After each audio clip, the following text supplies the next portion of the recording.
ಹಿಂದುಳಿದ ವರ್ಗಗಳ ವಿರೋಧಿ ಬಿಜೆಪಿ ಪಕ್ಷ.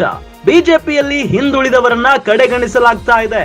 ಒಬಿಸಿ ಸಮುದಾಯಕ್ಕೆ ಬಿಜೆಪಿಯಿಂದ ಅನ್ಯಾಯ ಆಗಿದೆ. ಬಿಜೆಪಿಯಲ್ಲಿ ಕುರುಬ ಸಮುದಾಯವನ್ನ ತುಳಿಯಲಾಗ್ತಾ ಇದೆ. ಲೋಕಸಭೆ ಚುನಾವಣೆಯಲ್ಲಿ ಕುರುಬರಿಗೆ ಟಿಕೆಟ್ ಕೊಟ್ಟಿಲ್ಲ. ಹಿಂದುಳಿದ ವರ್ಗಕ್ಕೆ ಬಿಜೆಪಿಯಿಂದ ಪದೇ ಪದೇ ಅನ್ಯಾಯವೇ ಆಗ್ತಾ ಇದೆ. ಈಗ ಎಂಎಲ್ಸಿ ಚುನಾವಣೆಯಲ್ಲೂ ಟಿಕೆಟ್ ನೀಡಿಲ್ಲ. ಬಿಜೆಪಿ ಕುರುಬರ ವಿರೋಧಿ ಅಂತ ಆನೇಕಲ್ ದೊಡ್ಡಯ್ಯ ಅವರು ಆಕ್ರೋಶವನ್ನ ವ್ಯಕ್ತಪಡಿಸಿದ್ದಾರೆ. ಬಿಜೆಪಿಯ ವಿರುದ್ಧ ರಾಜಕೀಯ ಮುಖಂಡ ಆನೇಕಲ್ ದೊಡ್ಡಯ್ಯ ಆಕ್ರೋಶವನ್ನ ವ್ಯಕ್ತಪಡಿಸಿರೋದು. ಹಿಂದುಳಿದ ವರ್ಗಗಳ ವಿರೋಧಿ ಬಿಜೆಪಿ ಪಕ್ಷ. ಬಿಜೆಪಿಯಲ್ಲಿ ಹಿಂದುಳಿದವರನ್ನ ಕಡೆಗಣಿಸಲಾಗ್ತಿದೆ. ಒಬಿಸಿ ಸಮುದಾಯಕ್ಕೆ ಬಿಜೆಪಿಯಿಂದ ಪದೇ ಪದೇ ಅನ್ಯಾಯ ಆಗ್ತಾ ಇರೋದು ನಮಗೆ ತಡ್ಕೊಳ್ಳೋದಕ್ಕಾಗ್ತಾ ಇಲ್ಲ. ಬಿಜೆಪಿಯಲ್ಲಿ ಕುರುಬ ಸಮುದಾಯವನ್ನ ತುಳಿಯಲಾಗ್ತಾ ಇದೆ. ಲೋಕಸಭೆ ಚುನಾವಣೆಯಲ್ಲಿ ಕುರುಬರಿಗೆ ಟಿಕೆಟ್ ಕೊಡ್ಲಿಲ್ಲ. ಹಿಂದುಳಿದ ವರ್ಗಕ್ಕೆ ಬಿಜೆಪಿಯಿಂದ ಪದೇ ಪದೇ ಯಾಕೆ ಈ ರೀತಿಯಾಗಿ ಅನ್ಯಾಯ ಆಗ್ತಾ ಇದೆ ಅನ್ನೋದು ನಮಗೂ ಕೂಡ ಗೊತ್ತಾಗ್ತಾ ಇಲ್ಲ. ಈಗ ಎಂಎಲ್ಸಿ ಚುನಾವಣೆಯಲ್ಲಿಯೂ ಕೂಡ ಟಿಕೆಟ್ ಕೊಟ್ಟಿಲ್ಲ.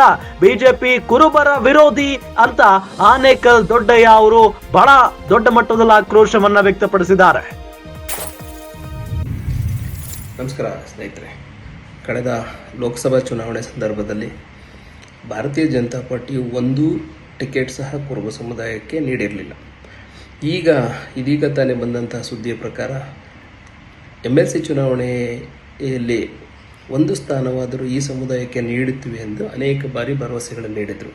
ಈಗಾಗಲೇ ನಮ್ಮ ಮಾಜಿ ಎಂಎಲ್ಸಿಗಳಾದಂಥ ರಘುನಾಥರಾವ್ ಮಲ್ಕಾಪುರ ಇರಬಹುದು, ಭೋಜರಾಜ್ ಕರೂದಿ ಇರ್ಬೋದು, ನಾಗರಾಜರವರು ಇರ್ಬೋದು, ಇನ್ನೂ ಅನೇಕ ಕಾರ್ಯಕರ್ತರುಗಳು ಪ್ರಾಮಾಣಿಕವಾಗಿ ಕಳೆದ ಹಲವಾರು ವರ್ಷಗಳಿಂದ ತಮ್ಮ ಸಕ್ರಿಯ ಜೀವನದುದ್ದಕ್ಕೂ ಭಾರತೀಯ ಜನತಾ ಪಾರ್ಟಿ ಒಟ್ಟಿಗೆ ಕೈ ಜೋಡಿಸ್ಕೊಂಡು ಬಂದಿದ್ದರು. ಅವರು ಯಾರನ್ನೂ ಪರಿಗಣನೆಗೆ ಪಡೆದುಕೊಳ್ಳದೆ ಯಾರು ಮಾಜಿ ಶಾಸಕರಿದ್ದರು, ಟಿಕೆಟ್ ಪಡೆದು ಸೋತಿದ್ರು ಅಂತಹವರಿಗೆ ಟಿಕೆಟ್ ಕೊಟ್ಟಿರ್ತಕ್ಕಂಥದ್ದು ಈ ಒಂದು ಸಮುದಾಯಗಳಿಗೆ ಮಾಡಿದಂತಹ ದ್ರೋಹವಾಗಿದೆ. ಭಾರತೀಯ ಜನತಾ ಪಾರ್ಟಿ ಕುರುಬ ಸಮುದಾಯದ ವಿರೋಧಿ ಎಂಬುದನ್ನು ಪದೇ ಪದೇ ಪ್ರೂವ್ ಮಾಡ್ತಾ ಇರುವುದಕ್ಕೆ ಇದೊಂದು ಸ್ಪಷ್ಟ ಉದಾಹರಣೆ. ಹಾಗಾಗಿ ಈ ಸಮುದಾಯಗಳು ಇನ್ನು ಮುಂದಿನ ದಿನಗಳಲ್ಲಾದರೂ ಎಚ್ಚೆತ್ತುಕೊಳ್ಳಬೇಕು.